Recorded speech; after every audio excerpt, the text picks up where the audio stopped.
suis en train de m'en aller. Ce qui est demandé au peuple, au fait, c'est quoi? Deuxième Chronique 20, 20.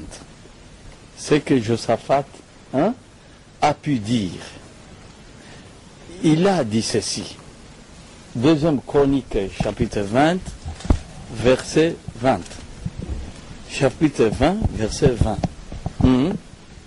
Le lendemain, ils se mirent en marche de grand matin pour le désert de Tekoa. À leur départ, Josaphat se présenta et dit: Écoutez-moi, Juda et habitants de Jérusalem. Confiez-vous en l'Éternel votre Dieu et vous serez affermis. Confiez-vous en ses prophètes et vous réussirez.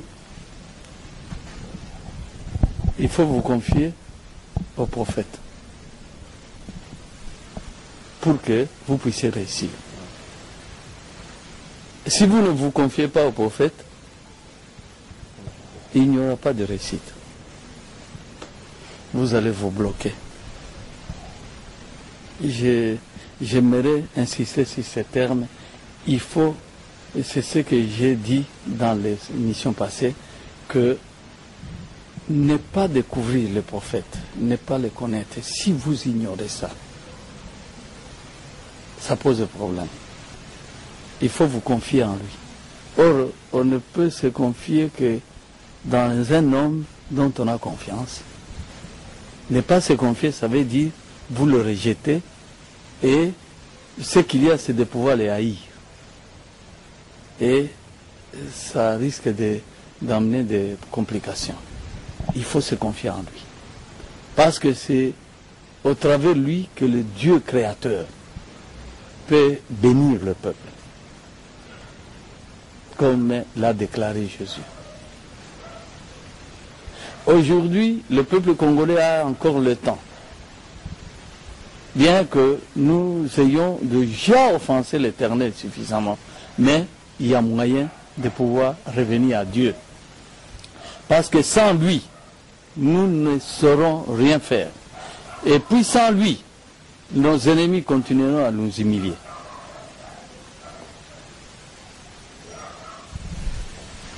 Et c'est la raison pour laquelle il faut se confier aux prophètes. Et si on le fait, nous allons réussir. Et il faut se confier en son Dieu. Bon. Maintenant, les prophètes, que ce soit Jésus dont on a un peu touché quelques points, et le prophète que nous avons au milieu du peuple. Quel est son rôle, au fait? Le rôle du prophète, il faut d'abord revenir à ce que j'avais enseigné. Le prophète, c'est lui-même, Dieu qui est au milieu de son peuple. Si on le considère autrement, alors ça se complique déjà.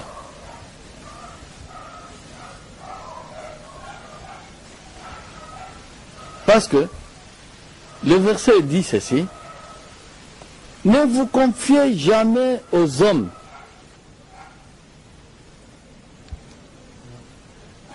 En contraste avec ce que nous venons de lire. Confiez-vous aux prophètes. Est-ce que, Annie, tu as déjà perdu Chronique? Jérémie 17, 5. Tu peux nous les lire là-bas pour que Annie nous rappelle ici. C'est une sorte de contradiction, alors qu'il n'y a pas de contradiction. Il dit ceci. Que lui lise. Ainsi parle l'Éternel.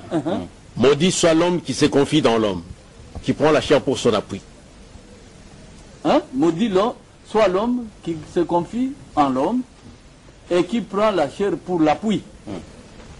Maudit soit l'homme qui se confie dans l'homme. Et qui est le prophète même? Parce que Dieu nous demande de nous confier en lui. Tu comprends? Est-ce que c'est un homme, le prophète?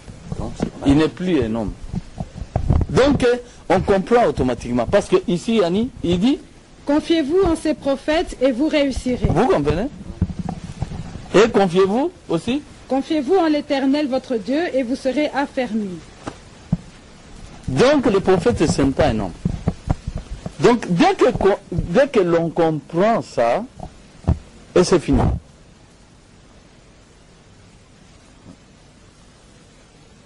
Dieu permet à ce que nous puissions maintenant démarrer.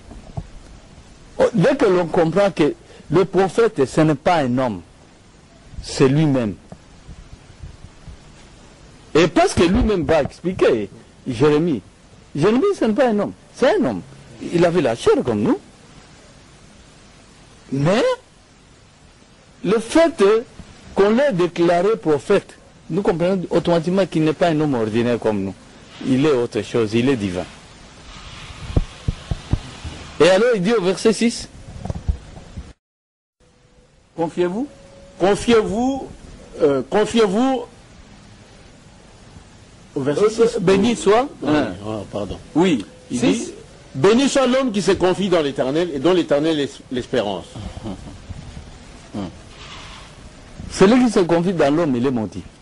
Mais celui qui se confie en l'Éternel, il est béni. Or ici, il dit, confiez-vous en ces prophètes, c'est comme ça que vous allez réussir. Confiez-vous en l'Éternel. En se confiant en prophète, tu te confies à l'Éternel.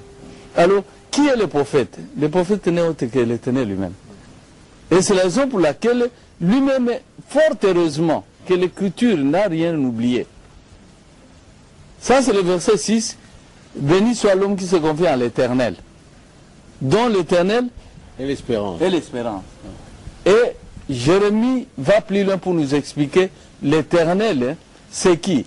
Il y a vision de lui, Jérémie, et de ce Dieu-là qui est invisible. Et il dit, au verset combien? 13. Hein? Au verset 13. Il dit, Toi qui es l'espérance d'Israël, ô Éternel, tous ceux qui t'abandonnent seront confondus.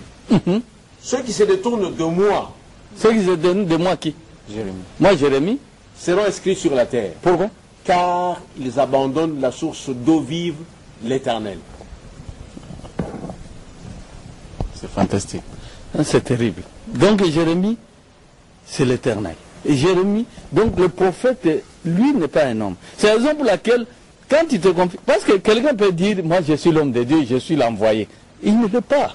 Pourtant il ne l'est pas. Quand tu te confies à cet homme-là, tu vas, c'est pour la malédiction. Malheureusement. Et voilà le secret. De quelle façon je peux vous les donner, si ce n'est que de cette manière-là. C'est-à-dire, il faut que le peuple congolais, les compatriotes, comprennent que l'homme de Dieu, je dis bien le prophète, et en ce moment-là, il ne peut pas être à 2, à 3. Non. C'est un instrument propre à lui-même, et quelqu'un d'autre ne peut pas être ce qu'il est. C'est pratiquement impossible d'être ce que l'homme de Dieu. Tu ne peux pas être ça. Que l'homme de Dieu mange les excréments. Il est l'homme de Dieu, c'est un homme que l'Éternel Dieu a mis à part, il a sa façon d'être. Et cette élection que l'Éternel Dieu a faite sur cet homme-là, ça ne peut pas se faire sur un autre. Tu comprends? C'est ça le problème.